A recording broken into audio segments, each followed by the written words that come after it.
I feel that I have two creative minds when I work. I have the mind that creates without thinking, that just plays and plays and plays. And then there's the mind that I step into to figure out what I've left with at the end of that play session and clean up lines and refine it.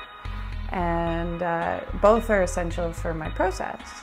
So in order to get into the play mind, I often have to play, I have to listen to music, I have to have dance parties in the living room, and anything that takes me out of my head. I start working again when there's less flow and more work. Then I take a step back and go in and see how can I refine this, and what was I trying to tell myself.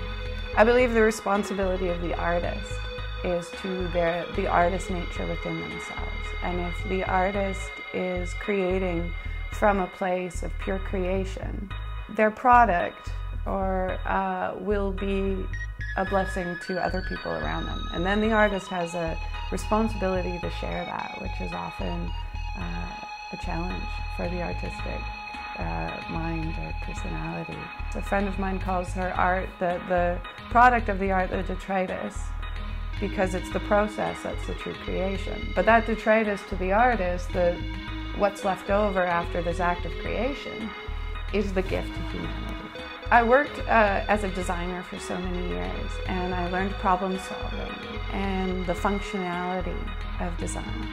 And in a commercial environment, everything is functional. You create something for purpose, and that functionality requires a lot of reason and thought. The creative process comes when you're in the problem solving, but it is still trying to reach that functionality. It's trying to solve a problem. Art has the freedom that there is no functionality except being art, that it is there to inspire, or it is there to express. So I don't have to use my rational, reasonable mind at all in the process. And often if I get into a space where I'm not even entirely aware of what my hands are doing, what I create is a surprise to me, and it's an inspiration to me.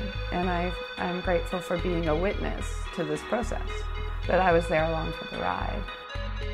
Vancouver actually has a great, large population of wonderful yet struggling artists who come that I've been blessed enough to come together, and we support each other through dialogue and through mutual inspiration and perhaps partying.